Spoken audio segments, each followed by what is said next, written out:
Okay, guys, it's 7:05. I think we can start and kick off this meeting. Mbali, I think your camera's on, but you're not in frame. So I'm seeing a copy of the book in frame with your profile. Welcome, everybody. This is the first meeting of the Kgosi Readers Book Club that we are having for 2025. I am so happy that you guys have joined me this evening to discuss this book, which is Kintu by Jennifer Nansubuga Makumbi, which this book is actually one of my fave books of all time. So I'm very happy that we got a chance to read it. I just like to start with a quick round of intros because I do see we have new faces on who have joined us.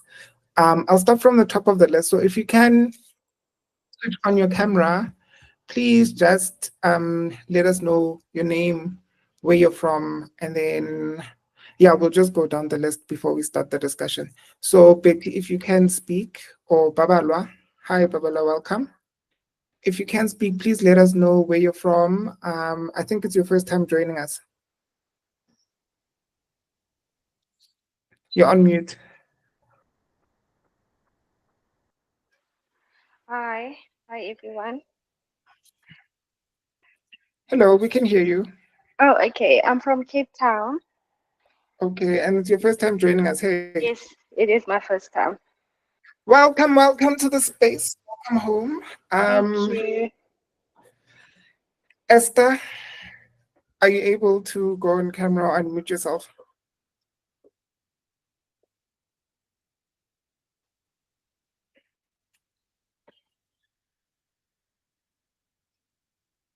You're on mute.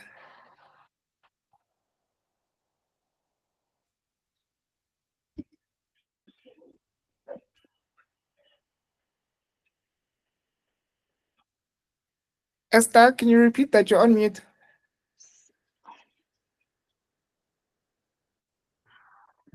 Can I unmute you? No, I can't.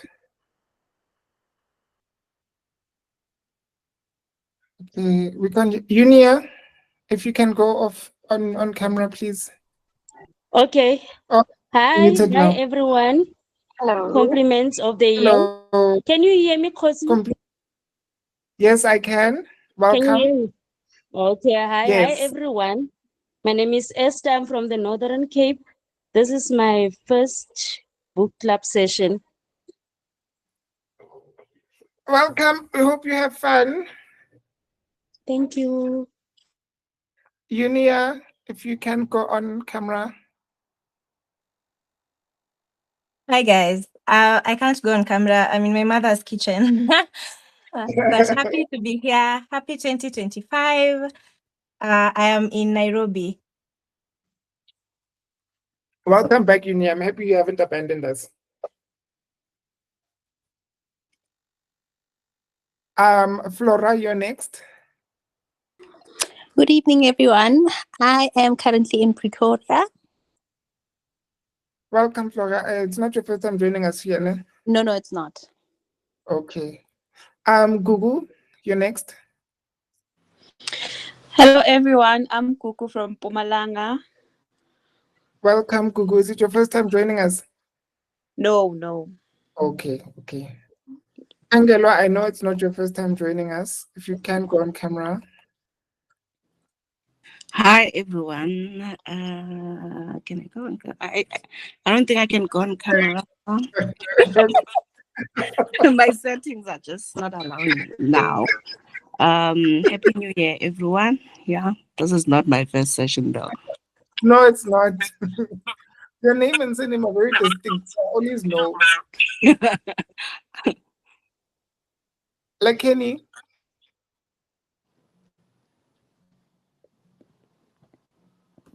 Hi, everyone. My name is Lakeni. I'm from Johannesburg. Welcome again. You are our OG. You're not new here. You know the space. Yeah, I do. Next, we have Linda. I think you're new.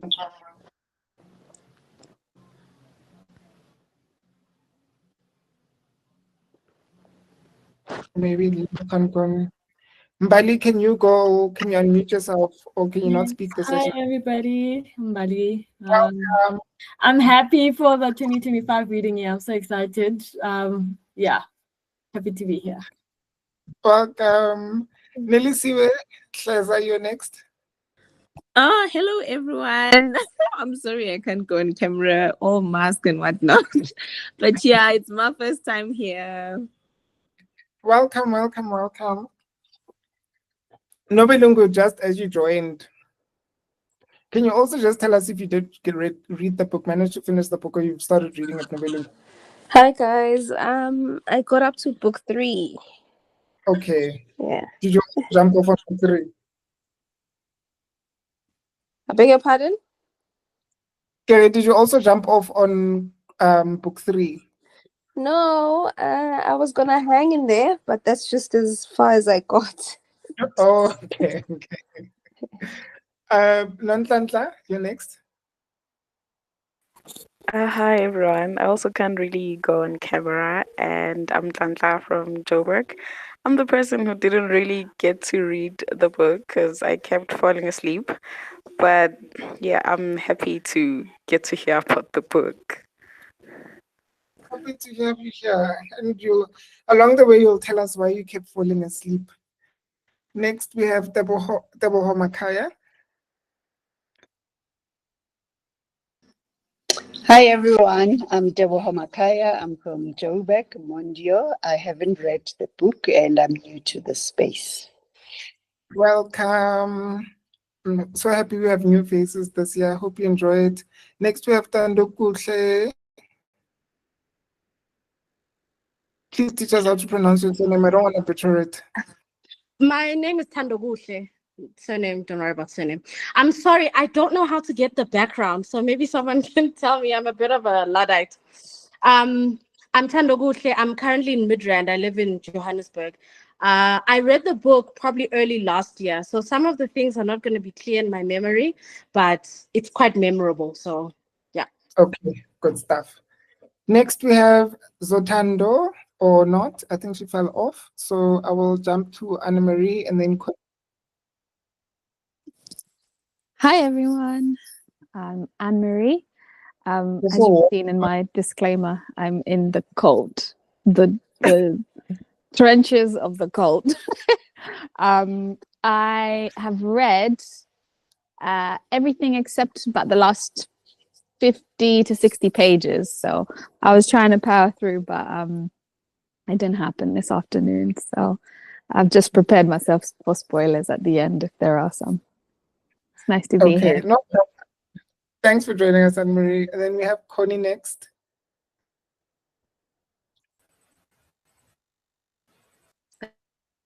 Hello, everybody. Happy New Year. It's still applicable. Yes. Can you hear me? Okay. My sound is a bit terrible. I don't know what's happening. No, it's fine on my side. I'm so happy to be here. It's fine. Okay. It's delayed on my side, so I'm like 2 seconds behind. Yeah, thank you so much. I'm so excited to be here.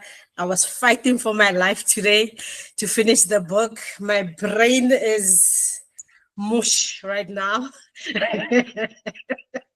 But I finished. I pushed through. So yeah, it was a bizarre day for me. I've never read this much in my whole life. I wanted to finish the book, but I did. I'm looking forward to this. At the end, I'm not sure if I was hearing myself because I was just looking at the time. When you said 7 o'clock, I was like, yeah, okay, keep going, keep going, keep going. And I literally just finished 6:30. So it's still fresh in your head. That's good. I hope so. The last chapters, yeah, I was faking my way through it. But I think I got the gist of it. So yeah. Okay, amazing. I have put up a poll. I don't know if you guys can see. It's the first time I do it. Please vote if you finish reading the book or not. I just want to see a sense where everyone is. And then next we have Palesa and then Lebuhile. Then I think we've covered everybody who's on the call.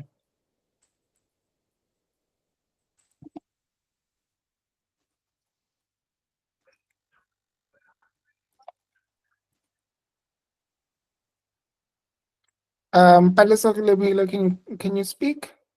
Okay, I'll go. I'm Relebile from Bloemfontein. Not my first time, and I didn't finish the book. But you started, right? Yes, I did. Okay. Okay, awesome. Welcome for joining us again. I was confusing you with our admin, so I wasn't sure if it's you or not.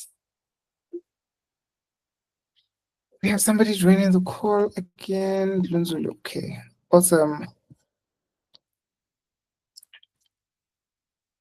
Okay, guys, I wonder if Lunzulu, can you unmute and just tell us where you are and if you finished reading the book? Because I know you're using another account now.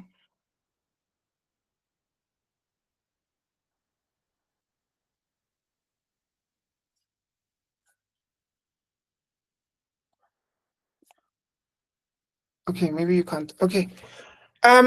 Guys, the book behind us, that's what we're discussing tonight. I know a lot of people haven't finished reading it, but if there are spoilers, I am so sorry. That comes with not finishing the book. Should have pushed through like Connie and finished the book today. Please feel free to voice your opinions, but keep it cutesy, keep it respectable. Let's have a really honest discussion about the book, what you liked, what you didn't like. And if you want to speak, please raise your hand and I will call out your name so that you can add on your comments. And let's just have a conversation, please. I will prompt with questions and stuff, but if you have questions, if you want to ask anything, please feel free to discuss. We can go on until 8:30 as I had initially promised, but if we want to push through to 9 o'clock, we can do that just based on what you have, because I know that normally we go from 6:30 to 8:30, but the last time I moved up the time, what were we discussing? Can't remember, it was in December. We went all until 9 o'clock. So yeah, let us discuss first, start the discussion with the opening of the book. I must say the prologue of the book, when I initially read it, I didn't expect the book to be broken down into 6 different books. I thought it was just going to be one long story. I did this book a while ago, and then I listened to the audiobook again now in preparation for this, which I probably shouldn't have done, because this book is not one of those that you listen to the audiobook for, especially for me, because it has a lot of characters and you just need to keep track of everybody, and everybody has the same name throughout the different generations. So it can get very confusing when you listen to the audiobook. Probably should have read the book, but I liked the opening. It just really showed off Jennifer's writing, and it really drew me into the book. The first time I read it, I didn't even know what it was about. I thought it was a book about war based on the other cover that we have locally. So yeah, I'd like to know from the first prologue, what were your initial thoughts about the book? And I think, Anne-Marie, since you're the only one on camera at the moment, I might as well just ask you your thoughts. Thank you. I really liked the prologue. Similar to you, it drew me in immediately. I wasn't sure whether the ordering of it would, because immediately after the prologue, we then go to Kintu the First.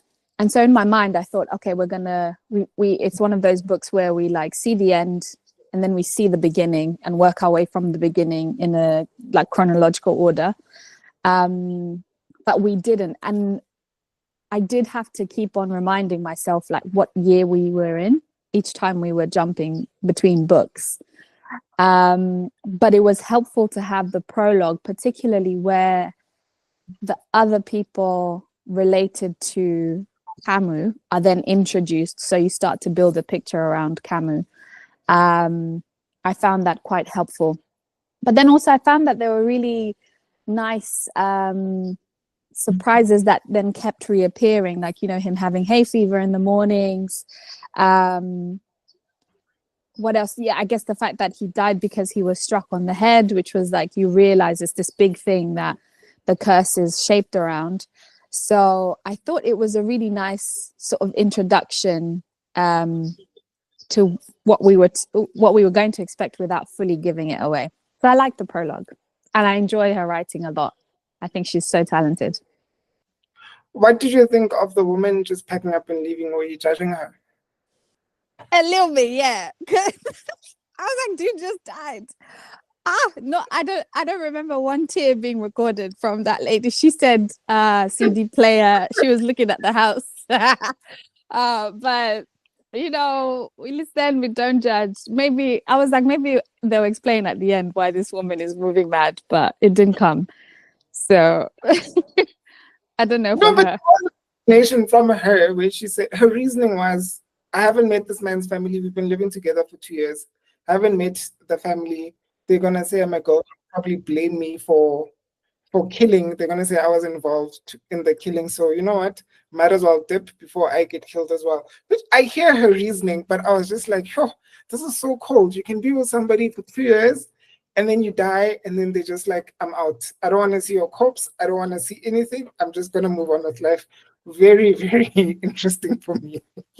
Yeah, I definitely get. I think maybe if there was a bit more like remorse that was written in, I would have been like, okay, she's, you know, really torn about this decision, but she has to make the decision. But sis was like, this is the decision. I'm going. That was what I was like,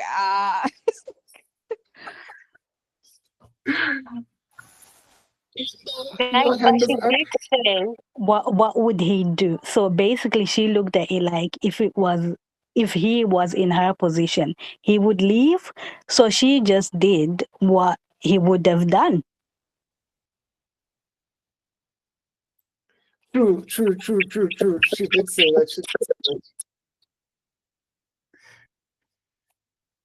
Lakini, what did you think of the intro? Yeah, I quite enjoyed it. I thought it was a very strong intro and very grabbing. And it was also like easy writing. I really do think, as Anne-Marie said, Jennifer's writing is really beautiful and easy to get into. I wanted to learn more about the story once I knew what happened at the end and she ups and leaves. I only got halfway through the book though, honestly, because at some point after book 1, I just fell off. I was like, the story is dragging. So I think writing was easy, but it just at some point just lost me. But the prologue was really, really beautiful, I thought. Okay. Yunia, your hand is up. Yes, I liked the intro.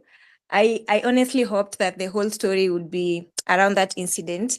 But now that we're speaking about the intro, I just want to ask, maybe because I read it too fast, I might have missed something. But did they really explain why Kamu was killed? Why those officers came for him? What had he done? They did, if I remember correctly, because they said, how can he afford to buy a flat screen TV and a sound system all at once? Therefore, he must be a thief, and we must interrogate him as where he gets the money from to buy these things. And then it's only when he was apprehended that somebody said thief, and then that's when the crowd started. Ah, okay. He actually, sorry, I couldn't raise my hand, but he actually is the one who caused his own demise, because he says, why are you arresting me like a thief? And then they overhear that, the crowd overhears, and all they hear is thief, and then they just were like, oh, it's a thief. And then it was mob justice, right? People were, whatever was happening in the country, but it's mob justice, and then they started beating him up. Yes. Thanks for that, Lakini. Yeah, Yunia, that's essentially what happens. Is there anybody that didn't like the intro? Because I was listening to a podcast review, and one of the podcasters said they would have liked if the prologue was just skipped over and the book started with book 1 and Kintu's story. It started from there. But I was like, no, I really like the prologue. It got me interested in Jennifer's writing because this was the first book by Jennifer that I read.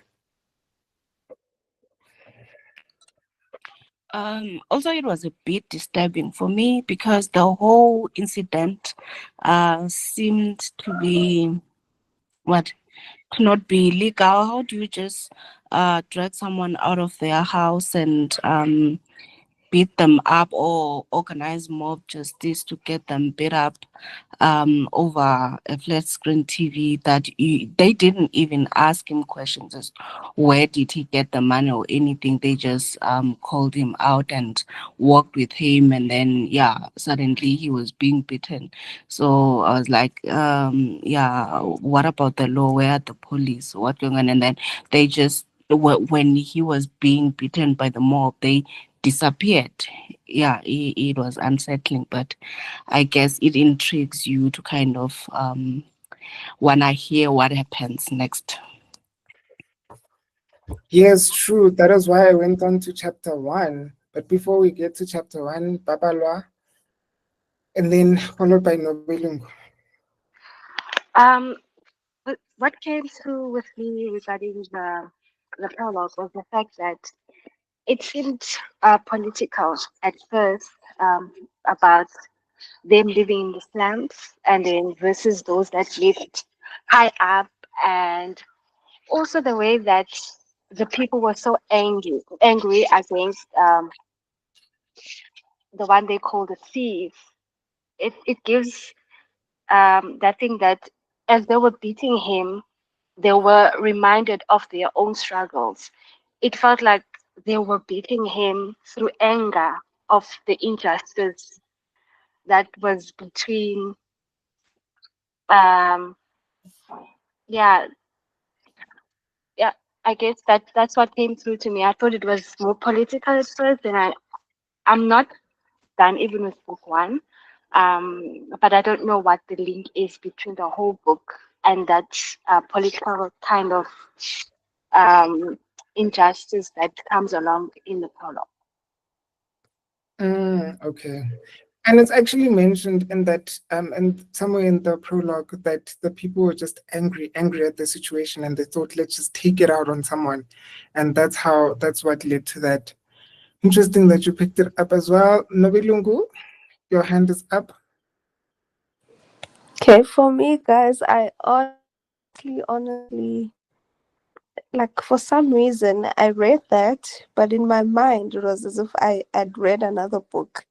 Like somewhere along when I was reading like book 2, I'm like, hey, I remember reading a book where there were people in slums and they dragged this guy. I'm like, what happened to that book? Did I never finish that book?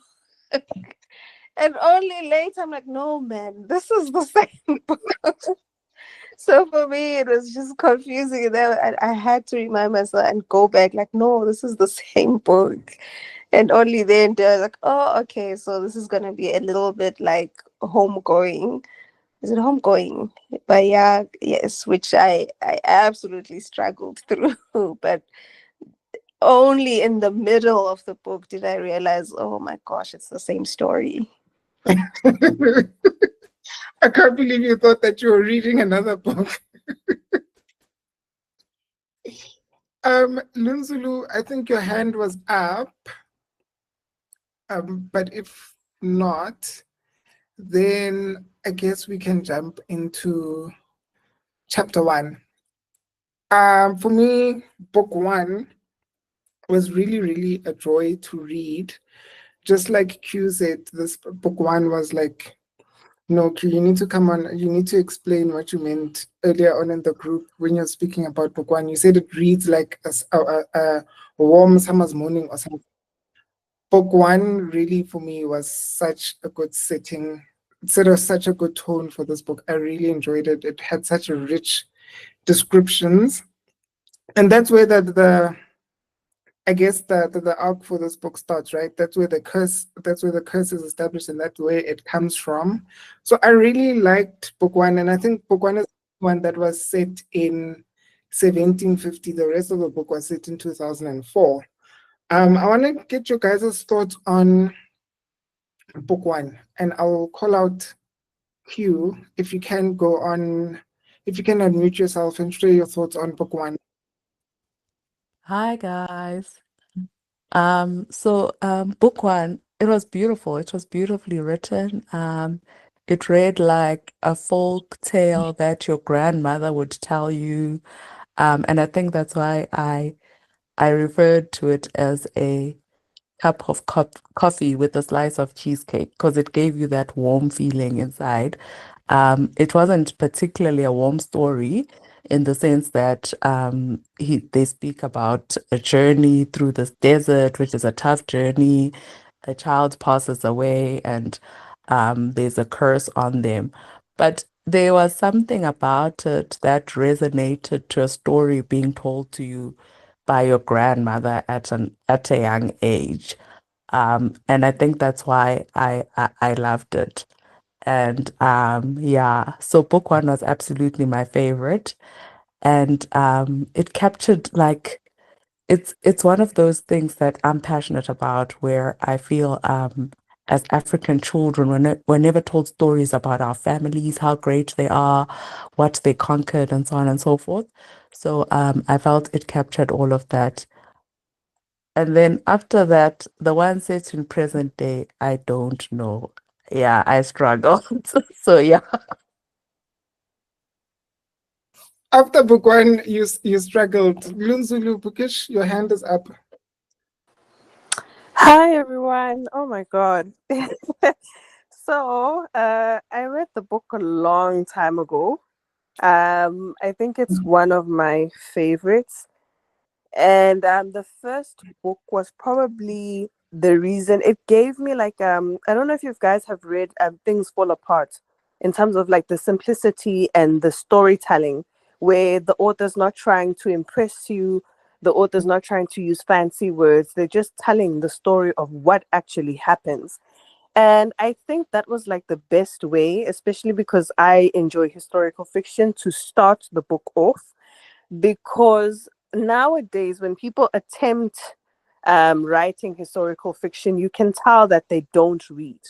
You know, there's nothing more frustrating like reading an introduction that is not meant to be an introduction that cannot keep you engaged. Because what I experienced was that I felt a part of the story. I felt like I was engaging. I was nervous when something would happen. I was nervous. I think it's in book one where they take their journey, where the father takes the son that's not his to somewhere. I was very nervous. I was shouting and screaming. And I think that's the whole thing with books. It's what we have on TV when we're shouting at the screen, but this time around we're shouting at the actual book. So I feel like, yeah, Jennifer was amazing for that first book.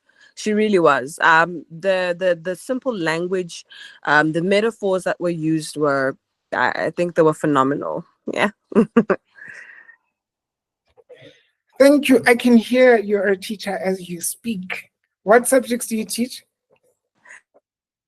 Girl, I teach geography and tourism. I can hear you want us to learn. You want us to read with intention. Connie, your hand was up as well. Me as well. Book one was absolutely my favorite. I was a bit. I went into this book blindly, so I didn't know what the story was about. I didn't know where it was going, and I was a bit disappointed that it didn't read like book one throughout. Oh, it was so beautiful. I wish it stayed there. Okay, maybe not wish it stayed there, but it was beautiful. It was. Book one is absolutely my favorite. I would reread the book purely because of book one. The history of it, the like the previous speaker was saying, the simplicity of the writing and how rich it was in terms of um, their history and everything. Absolutely, absolutely loved it. Did you have any standout characters in book one? Not necessarily. There's so many people in this book, and like I said, hey, with one name. Everybody my friend was had the same name. Yes. Like, which one is this one now? Okay, this one. Okay, I thought okay. they died. Like you have three names throughout the box that is referring to 50 people. So it's Yes. I was enjoying the story more than anything else. I don't think I was even um, concentrating on specific people. I was just flowing with everything. It's the dialogue, the when the men were giving advice to the boys. Oh my God, that was hilarious. That was yeah. There's a lot of stuff I love, and no one sticks out right now. Maybe I'll have to think about it a little bit, but yeah. Thank you, thank you, thank you for even touching on that conversation with the men. Babaloy, I think your hand was up next. Yes, about book one, I was amused by the secrets that they kept regarding the children not being those of the mothers, but no one knew. But I'm still in book one. I don't know what reveals in other books, but it seemed like it's something that used to happen in the olden days, and then the fathers and the mothers would even die with that. The children really know that who's the real biological father or mother, in terms of the fact that Chintu had two wives. The other the twins, and the children of the twin thought their mother was the other one. Mm. And even the child that Kintu took with to the journey, that child probably thought that Chitu was his father. So things like that really amused me in book one. Thank you for your contribution. Yeah, I know, I don't, you know what? I think one thing you just touched on throughout this book, it's never revealed to anybody that the children are actually not Nakato, that Nakato was infertile, that all of the children were the other twins. I was thinking about that as I was driving. Mbali, you're next. Yeah, so I also enjoyed book one. I actually, I think this book kind of cemented that I really love historical fiction because I don't know why I was gripped to read 400 plus pages of a book at the start of the year. But I really enjoyed Jennifer's writing. Lunzulu, you actually mentioned something about Chinua Achebe. Interestingly, they actually do make a comparison that Makumbi did for Uganda what Chinua Achebe did for Nigeria, which is quite brilliant. I somehow followed through the 1,000 characters that were in the book, and I don't know how, and I don't know why, because I would normally not even engage. But for some reason, that family tree was like my favorite page because I kept on going. I was like, there's a generation missing here, and that's how I can even call Jennifer out that family tree is not complete because there are generations of people that are missing. But I understand that it was focusing mainly on the main chapter characters. But yeah, book one was also a fave. I thought it might not be my favorite, but the more I think about it, the more I'm like, it introduces you to the rest of the book, so it makes sense to like it more. But yeah, that's my take. You're right. The family tree is so essential. Like when I started reading this, when I open a book and I see a family tree, I'm like, we are gonna go on adventure here. You must remember everybody and their stories and what this one did to the next one, and so on and so forth. So the first time I read this book, I enjoyed it so much, and the family tree was so helpful. I know there's versions which don't have a family tree. Oh, I can imagine so hard reading without knowing who's related to who, because everybody has the same name. But I enjoyed this one. Kind of reminded me of Homegoing, Kangela, and then Lunzulu Bookish. For me, it is great. I enjoyed it. I'm still on book two, by the way, of which I'm struggling with, but I enjoyed this book one. It felt well researched because more often than not, African stories, more especially historical fiction, things just happen. You don't understand the complexities of relationships or even the people, but that was there in this book. It did not matter how horrible the incident is, you understood the reasoning behind it. And also I appreciated the whole dynamic between the twin sisters, the other one being unable to have children, and then the other one being the surrogate mother that just gave birth to the children. But then I also understood her frustrations when she couldn't claim the children. Yeah, I like that a lot about this story. I felt like the author did justice to it and humanized the people that played these roles. It doesn't matter how old the story is.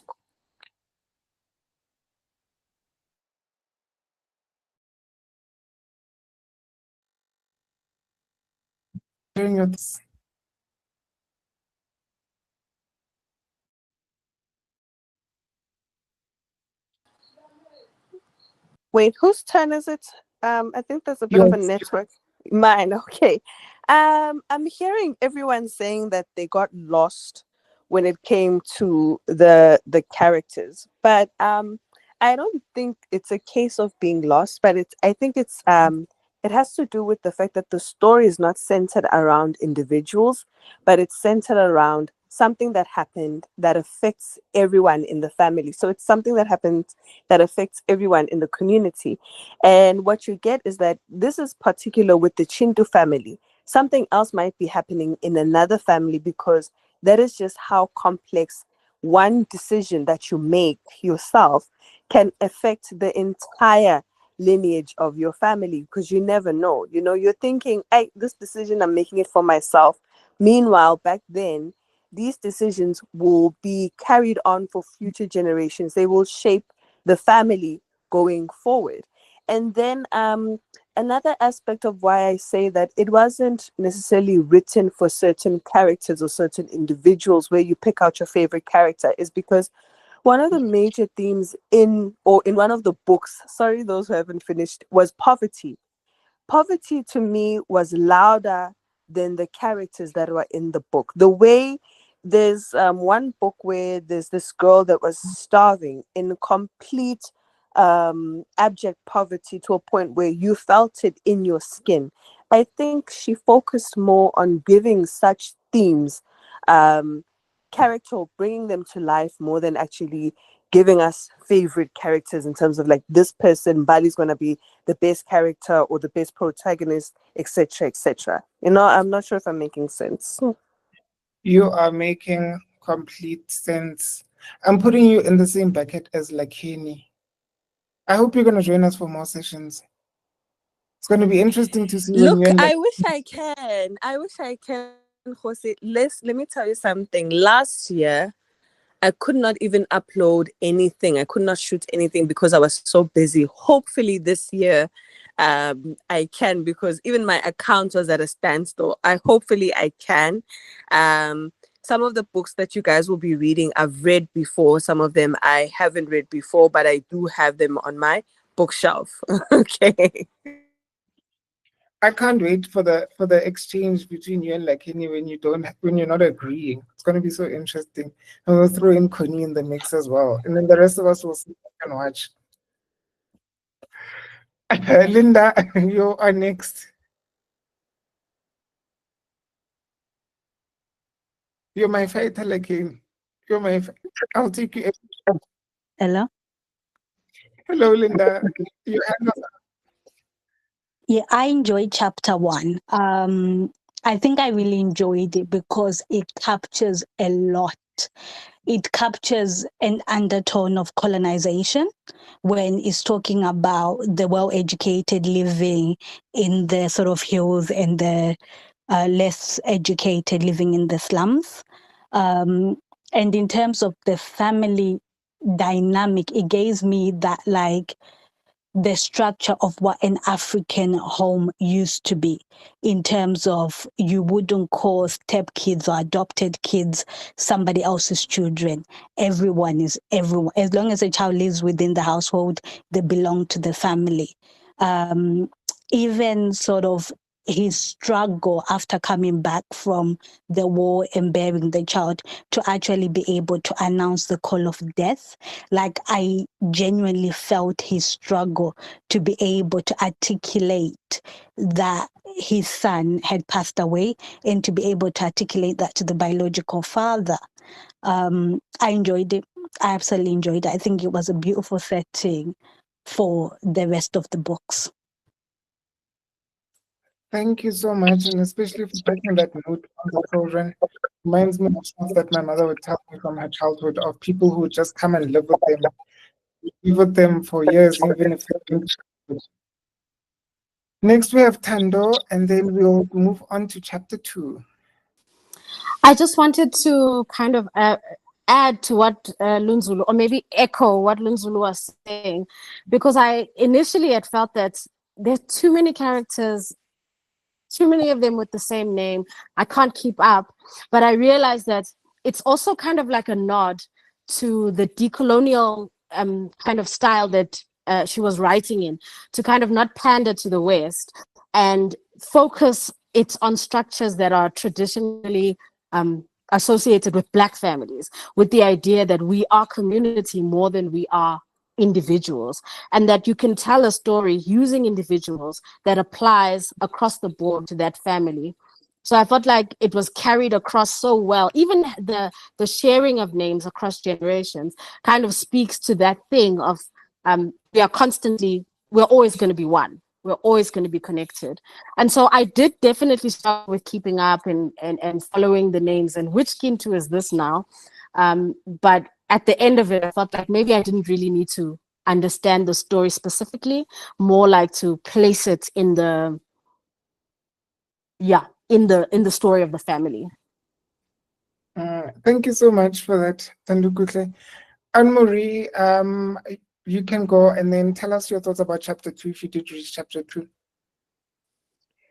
I just wanted to add something on the names.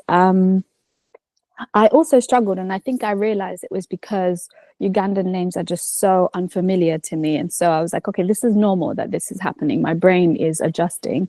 But also I think something that helped was in the group chat, we had that very brief conversation about names and, people choosing to go by the names that maybe have been used as their middle names and using those in corporate spaces. And, we were just talking about, I guess we were encouraging each other to make sure that we are honoring our names and the importance of that in the group chat. And so I was thinking, like, in the same way that we were encouraging each other there, I had to encourage myself with this book and say, like, Jennifer has put thought into this. There's a reason for this. And the Ugandan names mean something really important in this context. And so I had to keep flicking back to the family tree. But every time I did, I was like, I'm unlearning something, and I'm learning something new in choosing to do this. I'm getting more familiar with the names from this particular clan. So it was really helpful. And actually, I really enjoyed and I noticed things, like they really like the letter K. I love that for them. They really like the letter B in their names. Okay, so on to book 2. I'm just going to remind myself who it was about. About Subi. Maybe I'll my initial thoughts will be less focused on like the actual plot of the part of the story that we get in this, and more about, I guess we have this is the when we start to see the change between the different times. So we go from the 1700s into 2004, and just picking up on some thoughts that people shared earlier about like the distinction between the feel of book 1 and the subsequent books that follow. And I think for me, that was it felt like there was so much going on in the other books, because it showed like the complexity of the kind of social political changes that were happening in Uganda, because between those times we have the civil wars that go on. Idi Amin's name is being dropped. There's internal conflicts, And then before that, we've had colonization. And so I think people are having to navigate a lot of these legacies that have been left behind. And, you know, some of them are not even legacies, because those tensions, we see them come up in that prologue where people are ready to turn on each other because of, and I think it's a lot to do with poverty, as someone had mentioned, right? So I also had to think of that. Like I found my mind working harder in that way to like pick out the different dynamics that were being portrayed through that, you know, like the relationships between men and women, for example. I'm sure we'll come on to that. Some of the intimate relationships, and like I found myself really questioning, like, how where do I put this in my mind? But I do think that even though there was a lot to kind of capture into the lived experience of the characters we're then being introduced to, I still think Jennifer did it well. And I had to remind myself, like, the layers of the characters represent the layers of the context that we're encountering these people in 2004. Oh, and HIV was, you know, like constant throughout that. I thought that was also very interesting to bring in that angle. So let me pause there, and I might have one or two bits to add. Okay, thank you. For me, chapter 2 was probably my favorite chapter after chapter 1, but because I don't know, I felt something for Subi. She went through so much in life, like another podcast said, she couldn't catch a break in life. Everything, like, nobody wanted her, and I didn't understand how she landed up with her aunt. Then her aunt didn't want her as well, and her aunt was just waiting for her to die, and I was like I just couldn't fathom it. And when she joined the family, I thought I had a little bit of hope that, you know, her story would get better. I think it's only when she dragged herself back to school and she was getting better grades than the children, and then the father started warming up to her because of that.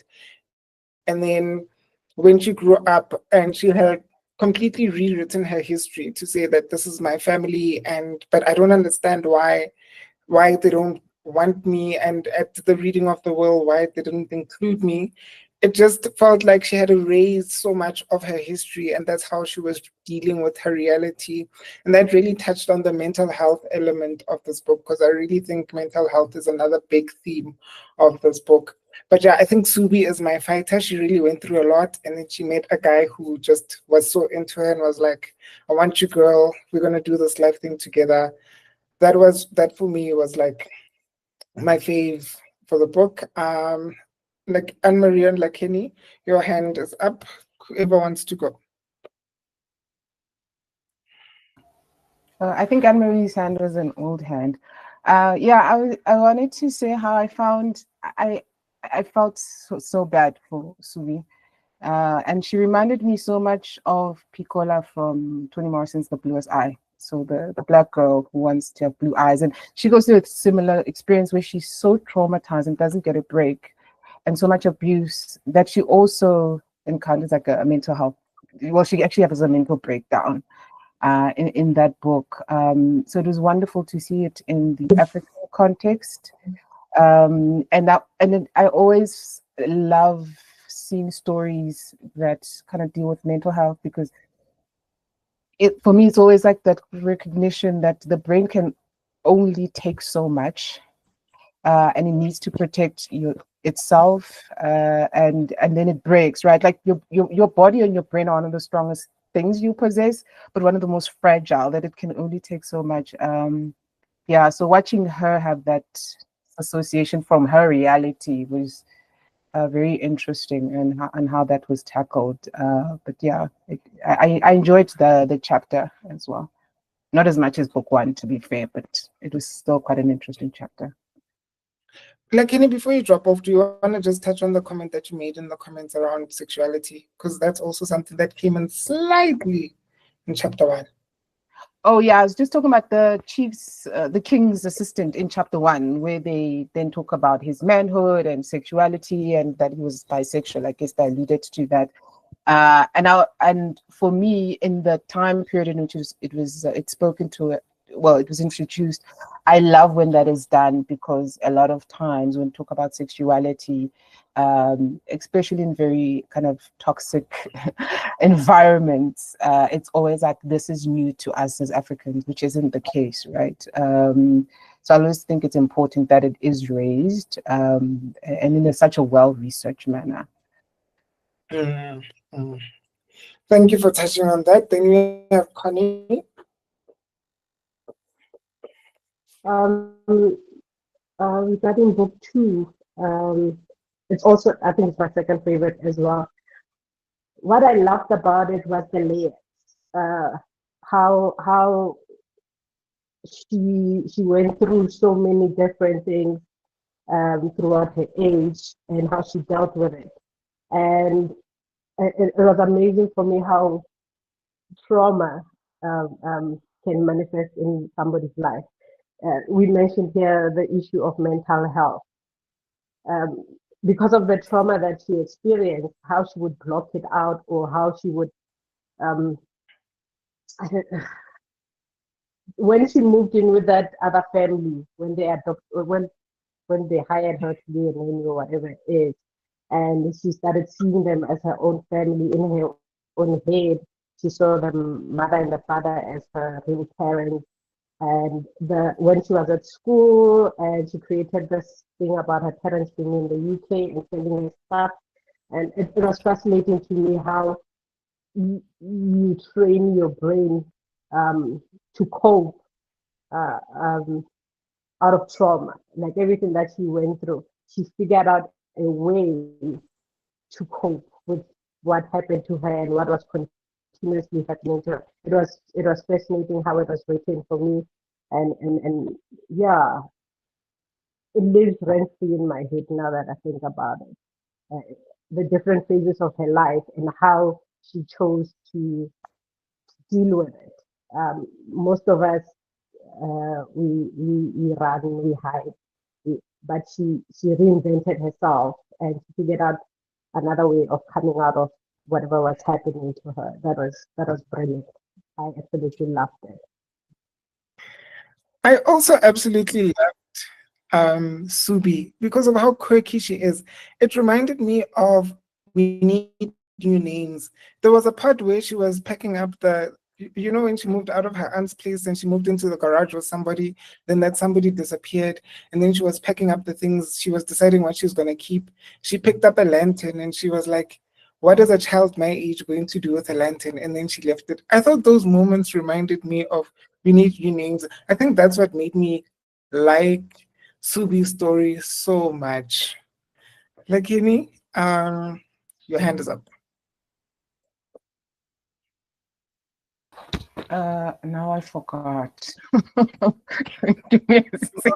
Oh yeah, this is what I wanted to talk about. There's one in book two. It was the madam, the lady, the homeowner, the man in the house, that I thought it was nice that she wasn't this horrible person. A lot of times, the madams are the abusive ones in kind of these books, and she was really like a mother, and took care of Suvi and had a best interest at heart, and blurred that employee-employer relationship a lot of times. And then obviously when she got sick, then she took her in and officially brought her into the household. So I love that. It was refreshing to see that demonstrated. Very, very true. Bali, your hand is up, and then Kiamo, welcome. Yeah. Do you want to on chapter 2? So when Lakin was speaking about the landlord lady, it reminded me part of the book I actually wrote beautiful, like I wrote it when one of the tenants there was pregnant, the one who was being bamboozled by the older man. That one, the young girl. And she was pregnant and she gave birth, and then all the tenants in that house were helping with the baby and they were taking care. I just was like, okay, this is beautiful. It's like at that moment, they kind of ignored whatever, I guess, they felt or thought about each other, and it mattered that they had to take care of this human being. And that's quite beautiful. So I just got reminded of that. And then Babalo, your hand is up.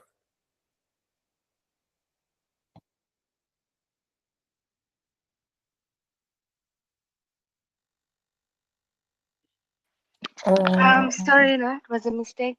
Sorry. Do you have any thoughts to share, or you didn't get to this part of the book?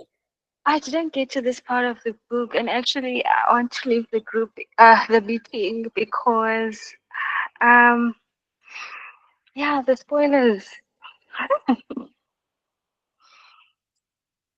No problem.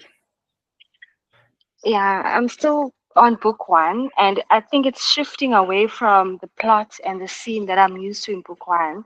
And I'm kind of confused as to, well, it's coming, it seems like it's in another time. Yeah, it's plotted in another time or age, different to the one in book one. So I want to transition myself there smoothly in terms of reading it and not have to listen before reading. No problem. Yeah. This Kenny said this discussion will be on YouTube. So once you read the book, you also go back to it. Okay, are we meeting again next Sunday? No. So Oh, all just of this one Sunday. are recorded, and then the recording is saved on YouTube. So Oh, wow. anybody else can view the meeting or listen to the meeting. So yeah, you can drop off. Okay, thank you guys. Okay, bye. I your hand is up, and then Linda after you. Okay. Mbali just reminded me of another beautiful moment in book two where Subi was almost abducted by those men, and then she was able to to seek help, and the nearby people in that village didn't even ask a lot of questions, but they just believed her, and then they went there, and yeah, I was really touched by that. I was just glad that nothing much happened, and she reflected on the young girl that was pregnant, that these are the men that she used to be involved with. So that moment, I was really touched. So those little moments, I was sad that she even forgot those moments, but I understood because of the trauma that that she went through when she was young, and from her family member, and to just erase everything that happened. I think it's because when she got into that lady's house, she got to see how a family is supposed to, how children are cared for. That's why it was easy for her to just say mama and papa to the to the lady and her husband, and to just get to say this is my family, and and to forget everything. The other thing is I wanted to know, after the family gathering, did it happen? Because I didn't finish the book. I just ended on book 4 or 5. Yeah. So book 1 and book 2 are really my favorite. So I remember a lot on those 2 books. So yeah, Subi really touched me a lot. Yeah. Yeah, Subi stays with me. I think one of the characters that stays with me in this book called Subi. Linda, your hand is up.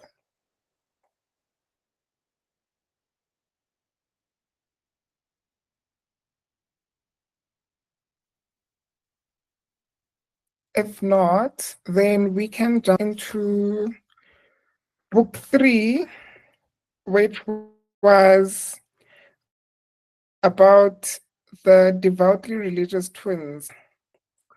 So this chapter was a me. I remember the twins having an incestuous child, and then that child thinking that the father is from Rwanda. And that's pretty much all I remember from this chapter because I was listening. But this was one of my less memorable chapters for me. Kind of hand us up if you've got to chapter 3. Please share your thoughts. Hi, I didn't get to chapter 3. I'm still in book 2. of which I found very difficult because of this child that's struggling in this book and all the unfortunate things that she keeps encountering. But I was just wondering, for people that read this chapter and kind of finished it, how does it link to book one? If we can just explain that. I know that I'm still reading, but I haven't figured So, it out. so each of the books represent a different. Do you have the book with the family tree? Yes, I do. Yeah, so each book covers a different like section of the family tree. So it's similar to Homegoing, where each short story was related to a different part of the family tree. So this one was a different arm of the family from Kintu's. So chapter one set up Kintu as like the patriarch of this family. And another fact is that in Ugandan literature of like, when I say classic literature or the folk tales, Kintu is represented as the first man of society. So then all of the stories stem from him, but they represent a different part of the family. Hope I explain myself well. And then in the end, you see how the different clans are related to each other. Remember in chapter 2, there's a woman who says she knows Chintu's what, and she wants Chintu to come to the family reunion. That's the last chapter. Okay. Connie, your hand is up. Oh, I wanted to ask, do we know who was the lady who was visiting Subi at school, bringing her food and clothes and stuff? Did we find out who was that? I don't know, and it's so weird to me. Like, if she was bringing her food and stuff and paying her school fees, then why didn't she just take Subi if she knew what kind of a life she was living?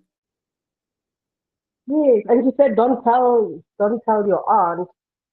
But who is she? Do we know? Do we know who she No, is? we found out. I don't think that came to But you light. know, reading. I'm sorry, reading on at some point. I thought maybe it was what's that other aunt who took the pregnant girl? It was giving that kind of vibe. She seems like she could be the one who. But yeah, I wish. Oh, Wait, okay. I thought I don't. maybe I missed it. can I disturb Connie? I think I might be mistaken based on how I read it, but I think, well, I'm using this version of the book, so just gonna shout the page number. So on page 356, just like the second last paragraph, where it mentions how she met Kiza, who is the mother, and then in the last part, she's like, the minute the woman took off her headscarf and started talking, her mouth, her smile, the sound of her voice brought back the visits in school, and Subi smiled and said, "You used to whisper." So I'm thinking it's the mother. But why didn't the mother just take a child? I don't know, but I concluded after I read this, I was like, Kiza was that mother who was bringing nice stuff from London. And we don't even know how she was abandoned. We know she was abandoned. No, I don't think or left with the aunt, and that was Reban. Okay, I'm I glad thought maybe I'm a bit confused, but I thought Subi's mom died during childbirth when Subi, when the twin sister also died. Isn't that so? At the beginning? Okay, we'll revisit that part. I'll have to reread it because I don't when remember. that boyfriend meets Kiza, the boyfriend meets Kiza, he asked like, "Who are you?" He's like, "Nah, I gave birth to her." So it's like, okay, so you are the mother. But then I she don't does know. describe, she does say something about how they related. The way she breaks it down It's not exactly mother, but we're of the same blood type thing. Oh yeah. It's Why the don't sentiment. we out and ask you, where are you? You're breaking. Sorry, what did you say? Oh, I was saying welcome to Tandek. I was about to ask you to come off mute. Oh, hi. No, I've been here since the beginning. Welcome, welcome. Nice to have you. Thank you. Thank you. Hi, everybody. Chapter 3, Lakini, before we lose you, what were your thoughts? Because it was the last chapter you read. For me, I can't remember anything. I remember the ancestral twins, that's it. I actually don't remember much of chapter 3, and I read it today. Oh yeah, no, it's the religious people. Right? Okay. I remember. Okay, the preachers, the evangelists. Okay, I remember them. Honestly, yeah, I think this is where I really, because I thought I'd power through and I could have finished the book, and then when I kept reading this chapter, and I was like, no, I don't care anymore. I really just don't. So I just didn't bother.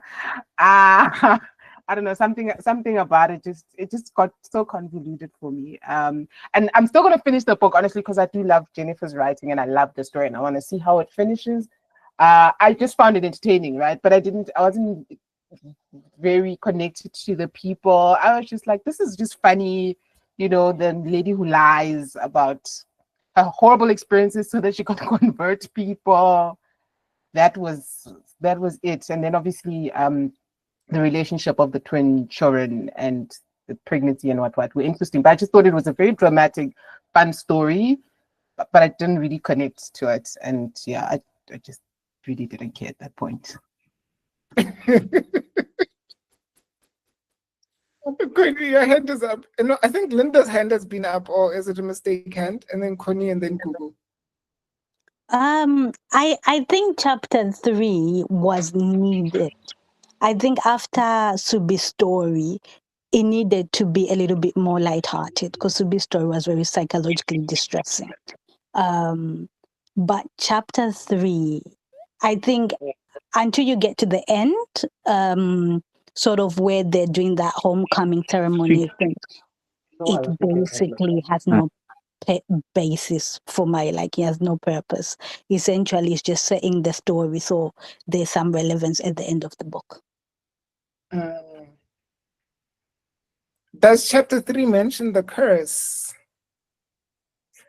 I think the curse is always referenced somehow. It always manifests itself somehow, even if it's spoken through the aunt. Remember when she gives birth at the aunt's house, and then the aunt is kind of explaining a little bit of their family history. It's touched upon. Okay, thank you for that clarity. I think next we've got Gugu and then Mbadi. And then Q, you dropped your hand.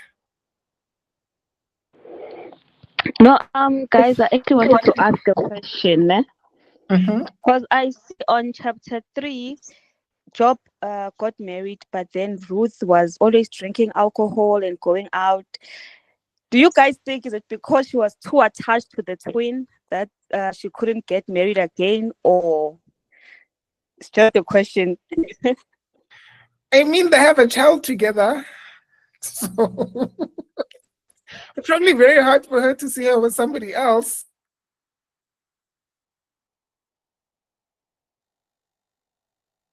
Mbali? So recalling this chapter made me think a lot about the influence that parents have on how kids act around them. So I think I reason that the incest happened because the way it's structured, at least for me when I read it, is they see these parents doing what they're doing, they think they can do it, then they do it. And then they continue doing it and they find comfort in each other. And I'm not condoning this, I'm not. But from the way I read it, it sounded so much like you just need to be careful around kids and what you do, because they can't differentiate between what's wrong and right, and they went on to have a baby together, and they've been each other's comfort from the get-go.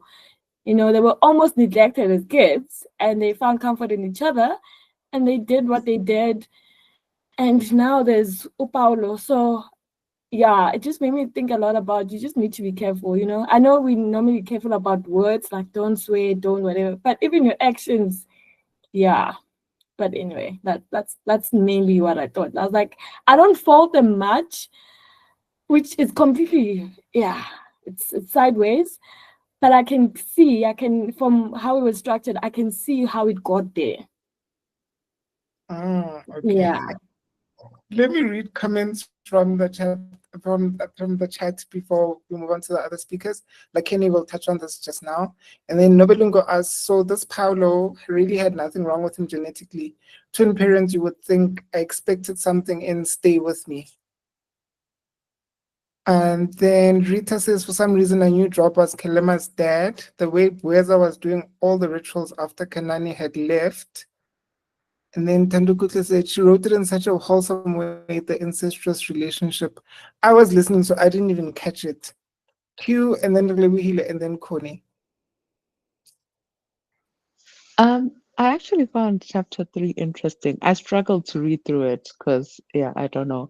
But later on, when I thought about it made me think of how two different family environments can affect the love that a child feels. Because later, when the girl goes back to the slums and everything, she misses that love that she was given by her aunt, and you see the whole family with the aunt, extended families, the wives, everybody coming to be around the child and loving the child. And then all of a sudden, when this child is at their grandmother's, they're totally neglected. So I think it would have been interesting later on to see how Paulo is affected by those two different things. Because even when he then meets this woman who helped give birth, thinking the aunt, he's excited and he wants to go back to that environment.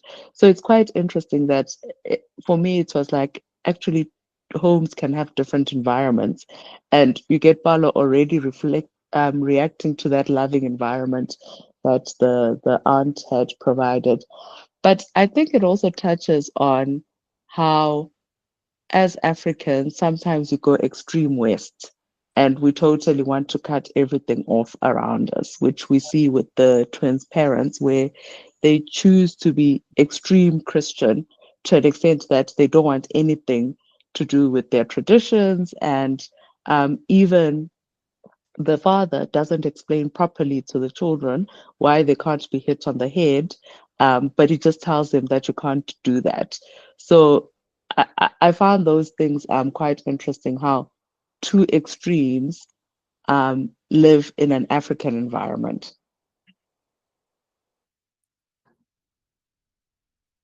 Thanks for that input, Q.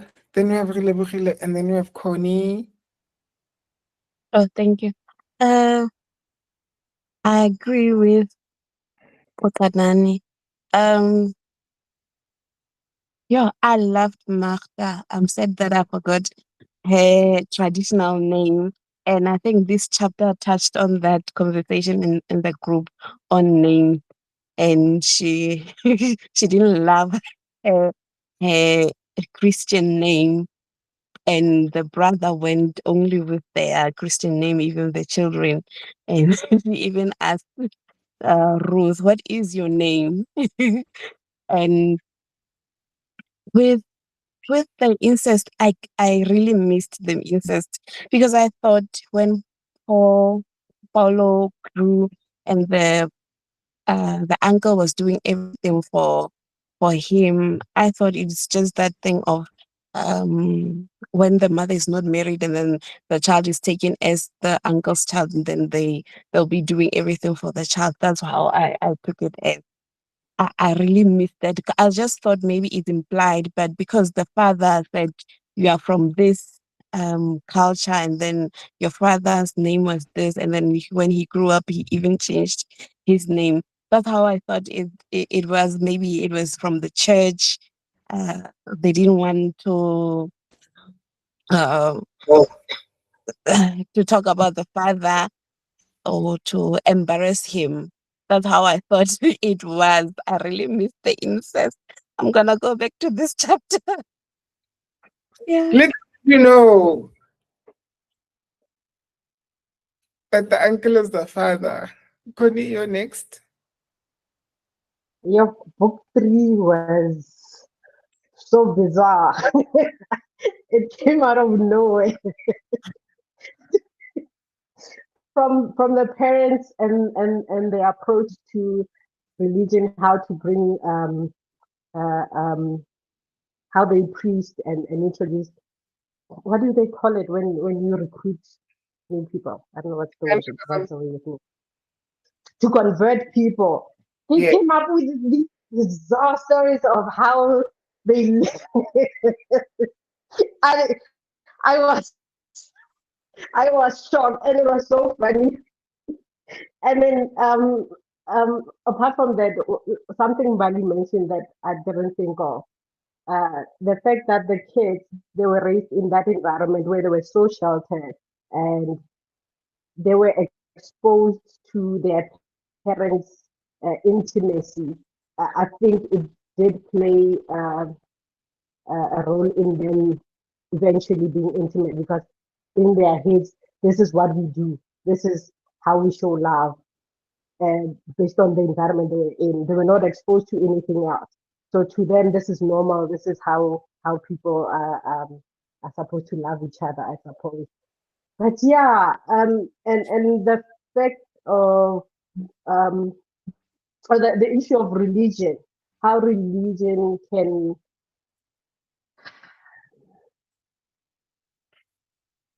how religion changed who these people were. They abandoned who they were in terms of Africans and their culture and beliefs, and they went full. Somebody mentioned it. They went far west to a point where the lines of wrong and right were blurred, and I suppose that's where they thought, in order to recruit people, we can tell a little lie, and again the kids as well, and lying about the paternity of the grandchild. It was so bizarre. Like every page is like it gets worse and worse and worse. And the mother, how she was detached from her kids, especially the daughter, how she didn't have a relationship with with her kids. Yeah, but it was funny though. It was hilarious. It came out of nowhere.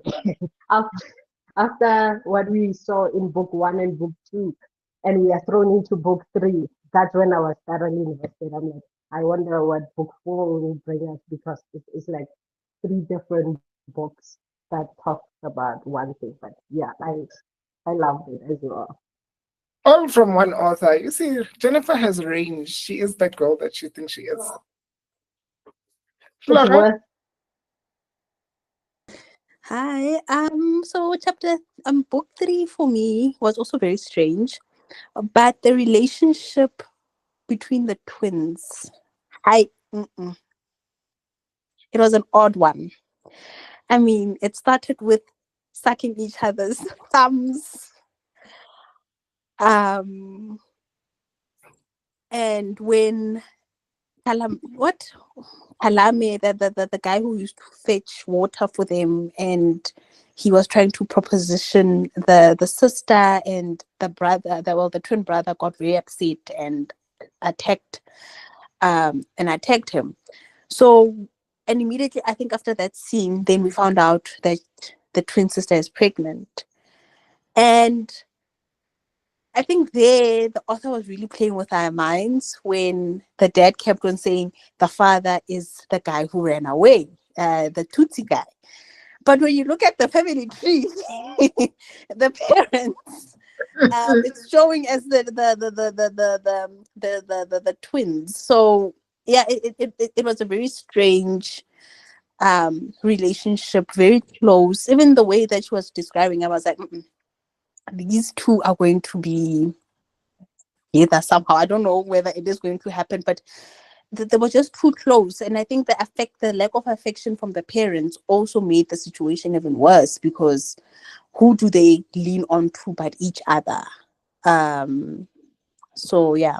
And then Martha was the best. Very outspoken, spoke her mind. And I think she's a person with a very big heart. I mean, even after the brother had essentially stopped talking to her, she still welcomed the daughter and looked after the daughter really well. So yeah. Thanks for that. Kopanani, your hand is up.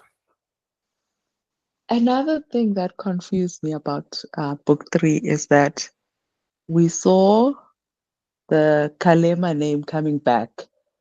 So I was like, okay, so this curse, is it now changing that this person whose child was killed and buried back then in book 1, is this person now going to be haunting them physically, in the sense that the name is back and it's and that child has come about in the twins family in such an awkward way, and the mother can't cope with the whole situation and the parents. So I got really confused, and I think it just killed me, because I was just really trying to understand and connect the dots of book 3. Was it at that point when you were like, this is it? No, I actually soldiered on to book 4. But after book 4, I was like, I can't. And what was book 4 like for you? I actually found it quite interesting, because you've got this child who is so ugly that the mom chooses to run away from this child. And I was like, actually, is she running away from this child because the child is ugly, or she's actually dealing with some form of depression because she's had this child so young, type of thing. So I was like, it's quite interesting that someone mentioned that there was a big focus on mental health. And the mental health story actually starts in book 1, where the mother of Babiri or something can't cope with the death of her child to an extent that she commits suicide. And that is something that happens when somebody's depressed. And so I was like, okay, probably this is the re-emergence of the mental health story, where she chooses to just run away from this thing that reminds her that she's had a child at an early age, and so on and so forth. But I like the story in the sense of the part that the guy chooses, where he breaks himself free from poverty. And so that's a beautiful story to read. And I also enjoy the fact that when the I've forgotten her name, falls pregnant, he chooses to take responsibility for that child. So I sort of enjoyed book 4, but it all came down to I am not connecting the 4 books, which makes it very different from Homegoing, where Homegoing was a story of 2 people in the family in 2 different eras, and you connect that they were separated through slavery. So I think I struggled with that connection, but I stopped at book 4. Maybe when I finish off the rest of the book, the connection will come out. The connection is in book 6, when they all meet, and it's like a family reunion.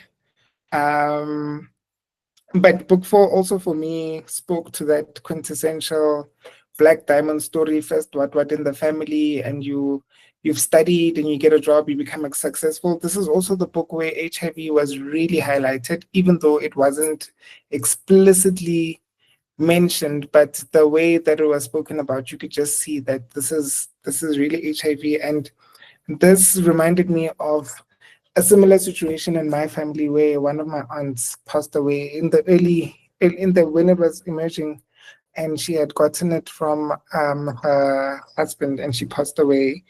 And it sort of reminded me of that. But book 4, I think didn't read to me like the other books, and while I was listening to it, but I think for me it kind of like fell off after book two. That's when I started losing interest. Who else has reached book four? And I think book four also highlights how much research Jennifer has done.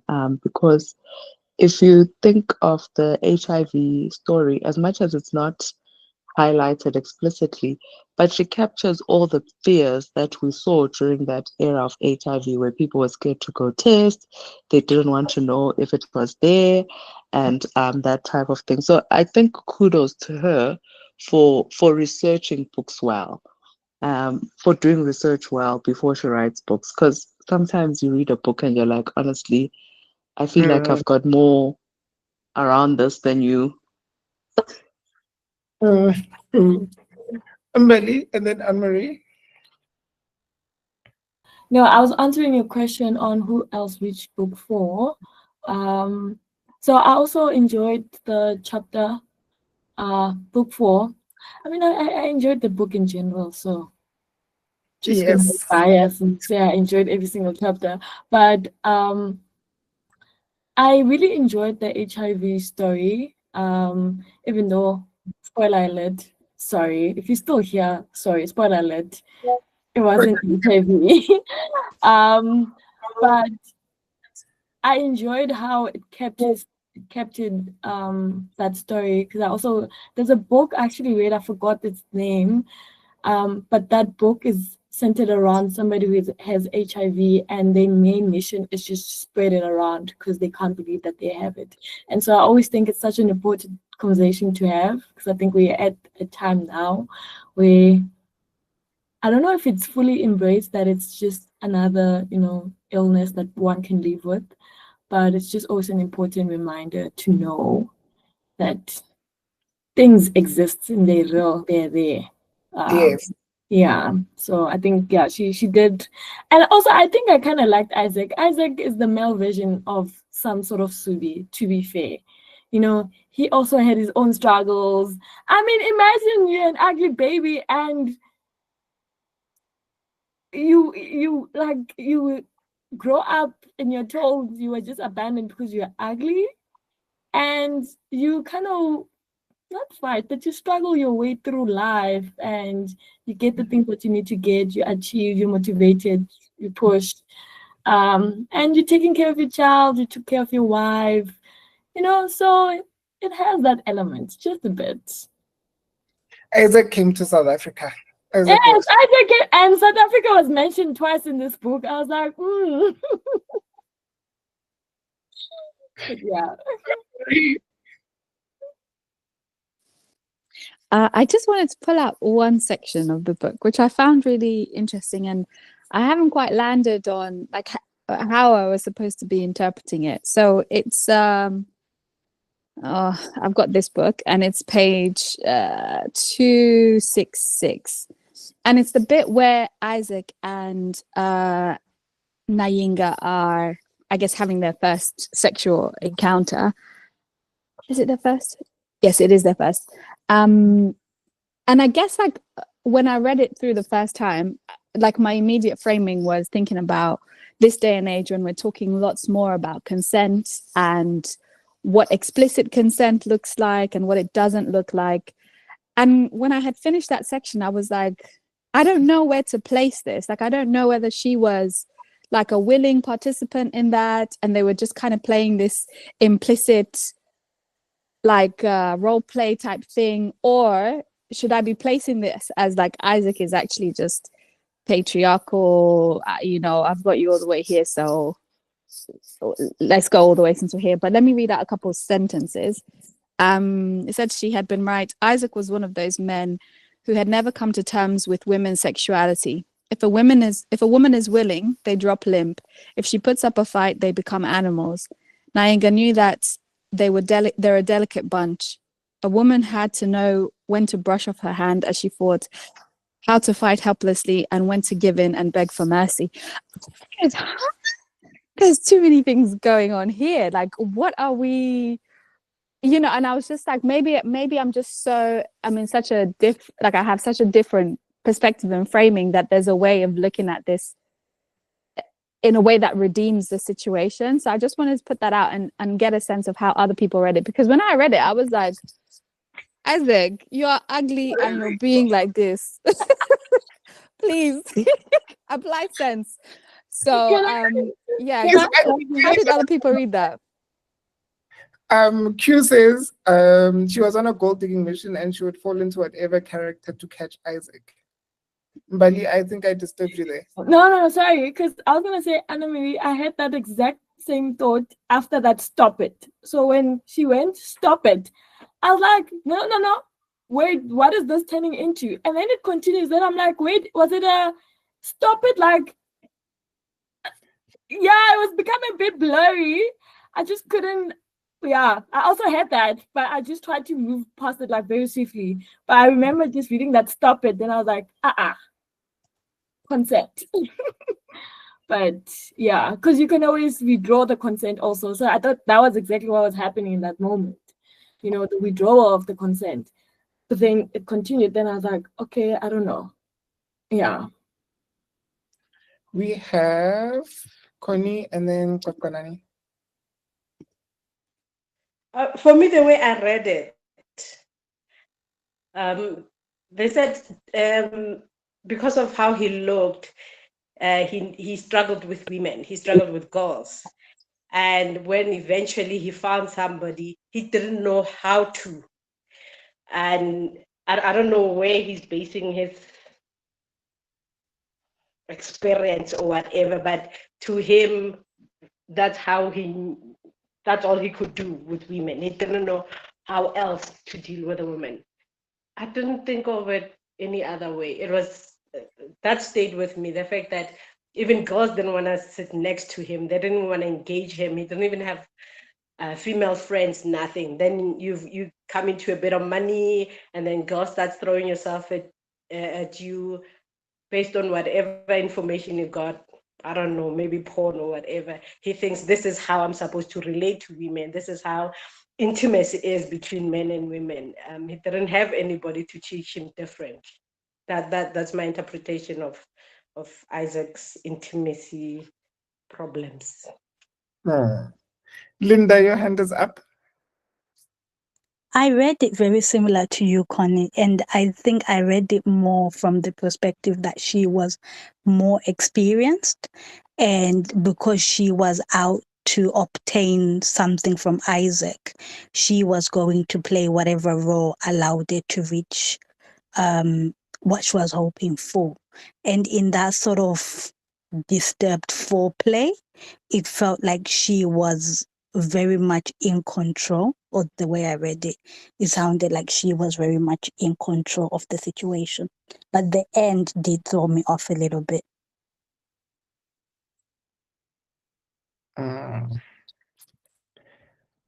Thank you for those thoughts. Before we move on to book 5, Connie, Unia, you've got your hand up? Yes. I wanted to say that there is a father who raped someone and then they gave birth to a son. I don't know if that was Isaac. And then the father was Kintu, of course, and then he was taken to prison and then they say he got mad. I just want to remember who that was.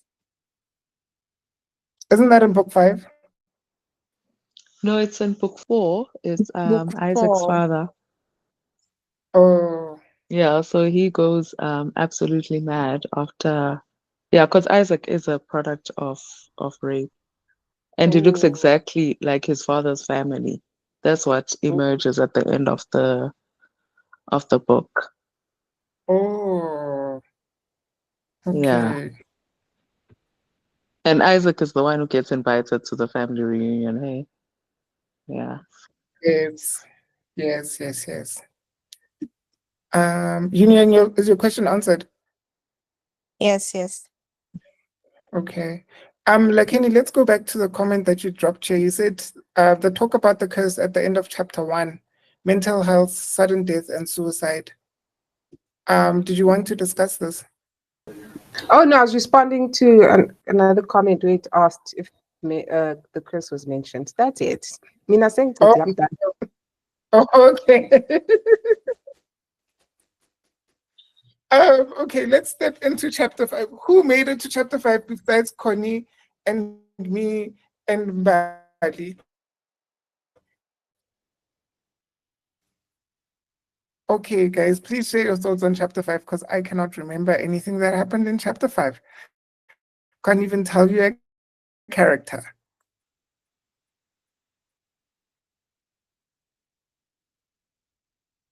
Bali, unmute, you're laughing. I'm laughing because I kind of did. It touches a bit more on the, for me at least, on the colonization and education and religion, because there is a quite of a debate that happens there around religion. And I actually like that there's a whole column thing that is it Missy? Do we call it Missy? Yes, Missy. Yeah, he wrote Yeah. I love that whole column. I mean, I guess it's Jennifer who wrote this, so it can't be Miss. But I like that entire column on Africa and that analogy that he was giving on Africa and what happened in colonization and all of that. So I mean, also, Kgosi, he is the leader of the clan. I don't understand how you just brushed through his chapter. I was listening, and like listening to this book doesn't work. I actually needed to sit down and reread it again. It doesn't work. There's too many characters, Yeah. and then it's one narrator, so he sounds the same for everybody. So I just needed to read it again and get through. It had some fun moments where there's a part about where he has a PhD, right? He just has a PhD, and the village is like, oh, sorry, can you still hear me? Yes, I can. Okay. I was like, it's who went overseas. Yes, the guy who went overseas, Britain, all of that. But anyway, he has a PhD, and the village is like, what use is you having a doctor who can't help? I was like, oh my god, that's hilarious because it speaks to, kind of like academic qualifications. When you do like an academic qualification, it's so hard to go back to a community and kind of relate to them. What exactly are you and what exactly did you study? Like, you're a writer, what is that? How's that going to help us? But I guess he had a bigger purpose in life to be a leader of a clan. So, yeah. I think his story captured the quintessential older son story where the first son becomes the one who's the most educated and becomes that uncle that everybody looks up to and looks for advice, like Baba Mukuru in Nervous Conditions. Yeah. Hand is up. For me, what is it? Book 4. Book 5.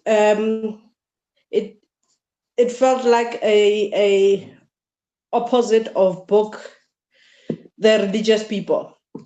How he chose the academic route, abandoned everything, and then he was totally the academic and nothing else mattered. No religion made sense, no cultural stuff made sense. It was, you need to go to school and learn and not follow the Bible or not follow your religion. It felt like it was a flip from what we just read about the religious crazy people to now he went far west in terms of academics. Tando, your hand is up. Tando Kutle.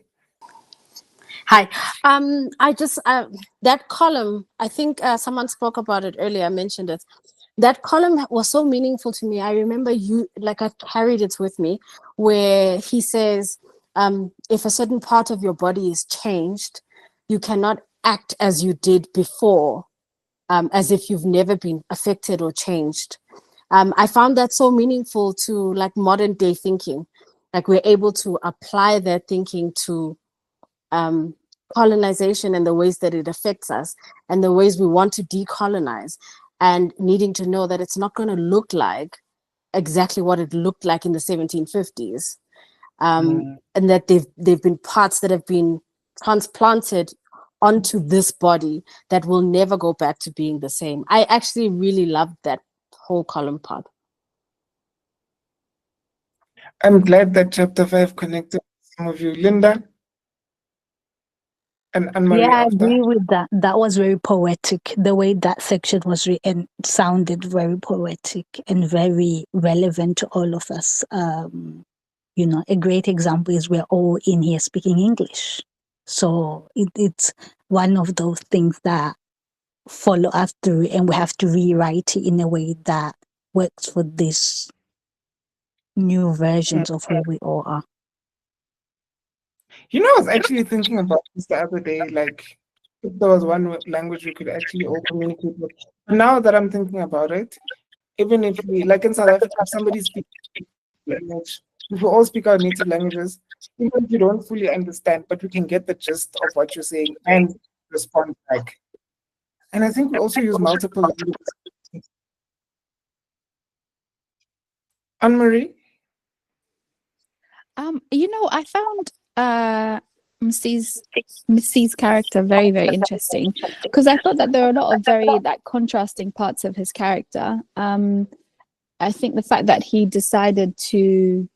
obviously studied overseas and then decided to come back and live a very, very simple life. It seemed just felt like such a different decision that people often take. You know, most people move overseas to like try and do what they feel is like you know, developing or progressing, and even that, like I would, you know, we have to interrogate that.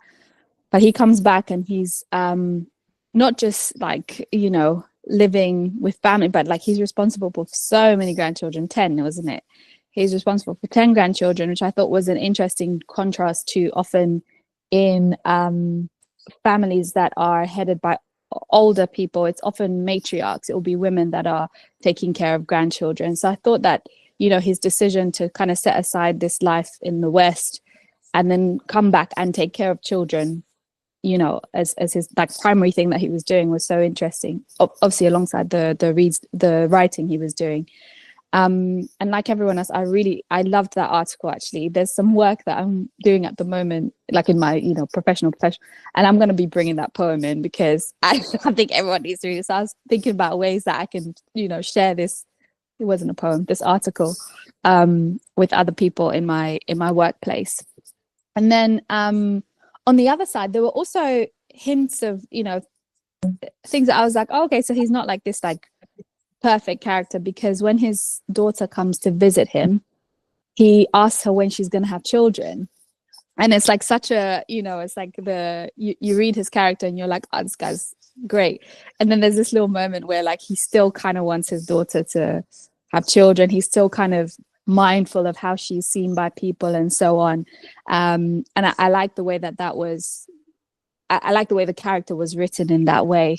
And then the final thing I just wanted to highlight, a little moment that I was like, oh, this is so interesting, is the date that book 5 starts is the same date that the prologue starts.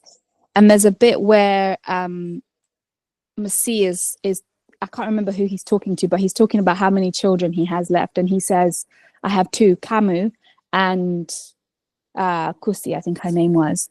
And then it dawned on me, I was like, oh, he doesn't know that his son's dead yet.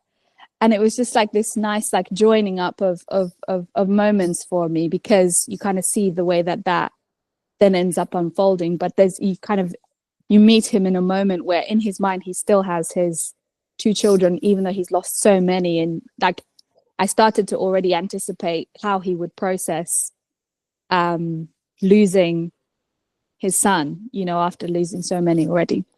So yeah, I quite enjoyed book 5. I did enjoy it, but maybe it's, you know, any themes of colonization really, they hook me in. Yeah. I didn't catch the connection of dates now that you mention it. Tando? Hi. I think I have a question. Now I'm forgetting what it was, but it was right off what Anne Marie just said. Oh gosh, I'll put my hand up again when I remember. No problem. And I don't really like what you just said, because then it sums up the whole book. And people have been asking how are the different books linked. And then I think every book can be seen as like a different Harry Potter book. And then it all comes towards the end with the homecoming or the homegoing ceremony where everybody is going back to the land of Kintu, and they're all going home, in a sense.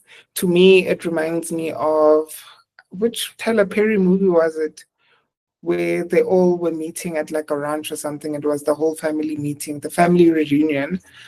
But for me in this book, and I think also the family reunion was a bit underwhelming for me. All I remember is Subi going crazy, and then they wanted somebody's blood and he offered himself, but then we discover that he is actually a child of incest. And then I actually don't know if the curse is cleared up. And I remember even when I was reading the book the first time, I was actually wondering, like, what is the curse? I felt like the curse is not emphasized enough. And with that, I'd just like to know, what are your thoughts around the end, the homecoming, the family reunion, and if you really think the curse was a real thing, or if the curse was actually a manifestation of mental health carried on in this family in different ways. Because I don't actually know if the curse was actually resolved. Bali? Okay, I'll go. So I also got confused about what the real curse was, because at some point I was like, oh, you shouldn't, like, you know, hit the child or whoever on the head and stuff like that. But yeah, I also don't think it was resolved. But anyway, that chapter 6 for me was just I don't know, it was a letdown. So it was my least favorite part of the book. I actually, when I read the last page, I was like, no, what do you mean? Like, where's the rest of, yeah. And I felt like I could see her trying to wrap up chapter 6 by pointing out what happens with each person or each of the main characters from the different books. So I could see, like, you know, getting back to Paulo, getting back to Subi, getting back to Isaac and stuff like that. And it was like trying to sum it up. And even with Missy. So it was a bit of not a letdown per se, not a complete letdown, but I could see what she was trying to do, like not leave everything hanging, but still leaving some stuff kind of like a cliffhanger of some sort. Yeah, I don't know. I think when I read the book, there's a point where I accepted that there wasn't any like climax to the entire book, like the entire book. Each of the different books or different chapters were their own little story, and they have their own little moments, and that's it. And then you move on to the next one. Because I felt like, wait, if I know the curse, and I can kind of see that people are gonna be dropping dead. In fact, when people were dropping dead, I was worried, because I was like, what in the horror is going on here? You know, in the beginning pages, like somebody's dying on their wedding day or day before, somebody committing suicide. I was like, wait, is this the curse? So what's the resolution? But I never really got to understand fully what the curse is like. They were just cursed that they were all gonna drop dead, or there's gonna always be issues, and it also made me think a bit about how, I don't know if anybody else experiences this, but in my own family, sometimes they would be like, yeah, like, she hasn't done this or that, that's why things are always like this, or you haven't done this or that, that's why things are always going down like this. And it spoke to the piece where they all of the different, I guess, parts of the lineage had to go back to that village and put on mud and stuff like that. Yeah, so it made me think a bit about that. Like, we always have these tales or stories that, you know, things were not done by this generation, and that's why things have tickled, and now it looks like we all have the same things. Like in my family, we have this thing that we are all stubborn, and it's like, yeah, somebody cursed us with stubbornness. You know, everybody's stubborn at different levels. But to wrap up my thoughts also, I just, again, similar to home going, emphasizes the importance of just going back to understanding your lineage. You know, I was just thinking, how would it look like if my family, the entire clan, was to come together? Also, that was a bit far-fetched for me. I was like, yo, God, all the generations of Kintu? I was like, what, 2004? How? Like, I was like, I don't know how possible that is. But it made me think, like, how would it look like if my own family was to come together? Like, we campsite, building together, putting mud. Yeah, very fairy tale like. I don't even think it's realistic. Even in the age of social media and reaching out to people and trying to grab every single individual of your clan, I don't know how practical it is. But it was a beautiful moment to see how people can come together and regroup and find themselves in each other as families. And I mean, the aunt was an aunt to everybody, and that was a beautiful moment. But yeah, those are my thoughts. Thank you so much, Mbali. I can tell you absolutely love this book as much as I do. I would make you know what? I would make it an entrance to join this book club. You need to reach into, like, you need to finish it. I would do that. Tando, your thoughts? So I remembered my initial question. It was for book 5. I felt at some point that the historical element did not fit well with the story, like it was being forced into the story. When I think about this Chimamanda's book, The Half of a Yellow Sun, I think, where it felt like the story and the politics were happening at the same time. Whereas here, I felt like in book 5, it almost gave a preachy vibe, like I'm trying to educate you and I'm like putting it into the fiction. So I actually wanted to ask if anybody else felt that. I felt like it was kind of forced, right? And then I wanted to comment on book 6 before I go off. So I believe in traditional spirituality as well as mental health and westernized thinkings around mental health. So I loved that they had the notion to visit the land. So there's a part where it says the land has memory, or I don't know, something about the land having memory. And I felt like that always does something spiritually to a family. But I did feel like it wasn't tied together as neatly as I needed it to be. I felt like she wanted to get all those, I don't know, to get all those characters clarified to us and make that family tree kind of fit nicely. And I felt like it was too many things all at the same time and trying to pull them all together. I actually was trying to compare it to Homegoing and felt like Homegoing felt like an anthology of short stories that connect. And this one felt like books. It felt like a full novel on its own next to another novel on its own, that connects eventually. So I wondered to myself if we would have bought it, if it had been 6 separate books, or maybe split up in some other way, would we have bought it? So maybe that was the strategy around writing it like that. Anyway, thanks. Thank you so much. For me, I don't know. I think I would have bought the first one and maybe possibly Subi's story, but going on after that, I don't think I would have. And I've also noticed that African lit books always come as a standalone. It's very rare that you get a series of books that come together. Linda, your hand is up. I think at the end, to answer someone's question, I think the curse was lifted, but it was lifted with consequence to all the leaders, like the head of each family clan. Because Isaac got into the car accident, Subi got her fingers broken, the twins' dad died, the incest twins, the dad died.